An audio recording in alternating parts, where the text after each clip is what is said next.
दो लड़ रहे हैं सल्तनत के लिए और दो कह रहे हैं कि ना कुर्सी का संतुलन हम तय करेंगे, बसपा और कांग्रेस।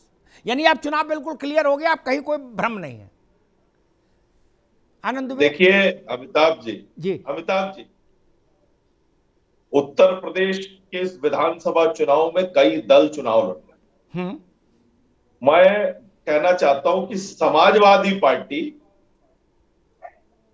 अपना वजूद बचाने की लड़ाई लड़ रही है, बहुजन समाज पार्टी अपने अस्तित्व की लड़ाई लड़ रही है, कांग्रेस पार्टी सिर्फ उपस्थिति दर्ज कराने की लड़ाई लड़ रही है, और बाकी एआईएमआईएम और अन्य दल जो है वो सिर्फ आग लगाने की लड़ाई लड़ रहे हैं। तो आज सिर्फ भाजपा है जो सरकार बनाने के लिए ये चुनाव लड़, बाकी लोगों की स्थिति मैंने स्पष्ट कर दी। अब बात फिर से मैं करहल पे आना चाहता हूं। नहीं, समाजवादी पार्टी सरकार बनाने की लड़ाई नहीं लड़ रही। नहीं, समाजवादी पार्टी तो अपना वजूद बचाने की लड़ाई लड़ रही है।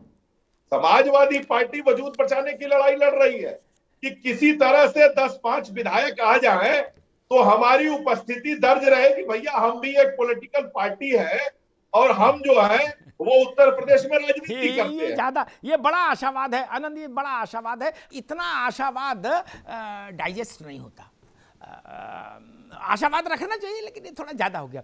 मेहंदी हसन, भाजपा कह रही है कि सरकार बनाने के लिए तो हम लड़ रहे हैं, बाकी लोग तो मेला देखने आए हैं।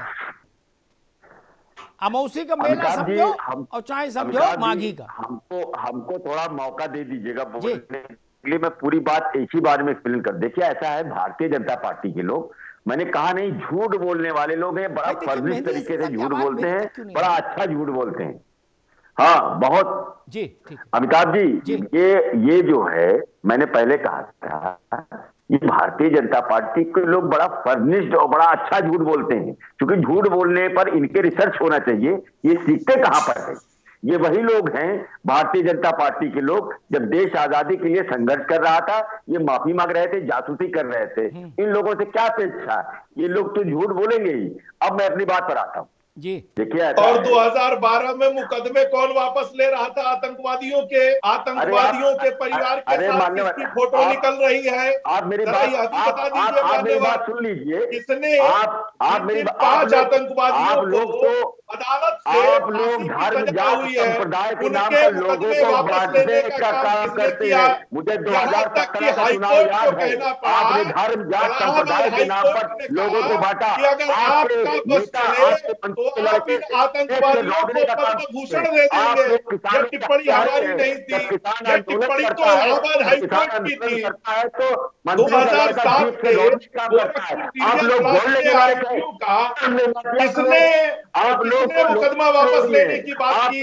किसने अर्जी दी? जिसको कोर्ट ने रामपुर सीरियल ब्लास्ट के आरोपियों की सजा खारिज करने और उनके ऊपर से मुकदमे हटाने की किसने पैरवी की? समाजवादी पार्टी ने। आतंकवादियों के पिता की फोटो किस नेता के साथ निकल रही है ये बताने की जरूरत नहीं है। अब तो उत्तर प्रदेश में यह बात साफ हो चुकी है कि गुंडे, बवालियों, आतंकवादियों, समाजवादी पार्टी दोनों पार्टी एग्रेसिव मोड में है, इलेक्शन है। मैं दोनों मित्रों को रोकूंगा। मैं ए.के. मिश्रा के पास चलूंगा, ए.के. मिश्रा के पास चलूंगा। मिश्रा, अरे भाई रुको, दोनों लोग रुको दादा, ए.के. मिश्रा के पास चलूंगा। मिश्रा जी 2 सवाल है मेरे। अरे रुको मेहंदी हसन, रुको एक, अरे मेहंदी हसन जी, एक रुको, आनंद रुको भाई। एक प्रश्न ए.के. मिश्रा, एक प्रश्न तो ये खड़ा होता है कि कल जो अहमदाबाद ब्लास्ट, सीरियल ब्लास्ट को लेकर जो एक्यूज थे, जिनके मामले में फैसला आया अदालत का, 38 लोगों को सजा सुनाई गई पहली बार फांसी की, उसमें 9 अकेले उत्तर प्रदेश के, और उसमें भी ये कि उस 9 में 5 अकेले आजमगढ़ के सराय मीर के। उन्हीं में एक फांसी की सजा पाए जो आतंकी है, उसके बाप समाजवादी पार्टी का इलेक्शन कैंपेन। अरे रुको भाई, इलेक्शन कैंपेन चला रहे हैं। बीजेपी ने ऐसा कहा, मुख्यमंत्री ने कहा और अनुराग ठाकुर ने कहा कि इसका चुनाव पर कितना असर आप देखते हैं? क्योंकि कल वोट है, 59 सीटों पर। अनुराग ठाकुर ने फोटो दिखाई और उसको एक इशू तो बना ही दिया। जब मुख्यमंत्री और अनुराग ठाकुर के स्ट्रेचर के लोग कोई बात बोल रहे हैं तो मानकर चलिए कि पार्टी के लिए वो इशू बन गया। एक, उससे वोट पर क्या असर आप देखते हैं, एक, और दूसरा, क्या करहल में भाजपा ने चुनाव को रोमांचक बना दिया है?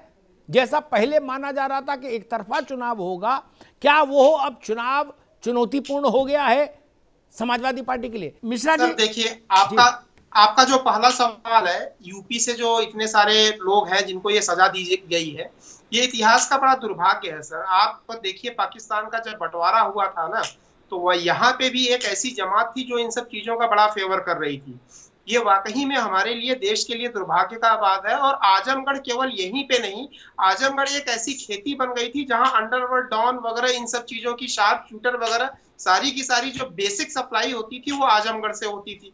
मैं तो माननीय न्यायालय का शुक्रिया अदा करूंगा कि इसमें फिर भी देर हुई, ये चीज पहले हो जाना चाहिए था। जीरो टॉलरेंस देश को, सरकार किसी की भी हो। इसी में एक एंगल डेफिनेटली, अगर समाजवादी पार्टी क्या कोई नेता जो है चुनाव में एक्टिव है, उनकी पार्टी का कोई आदमी ऐसे मिला है, तो ये बहुत सोचनीय बात होगी भारतीय राजनीति के लिए।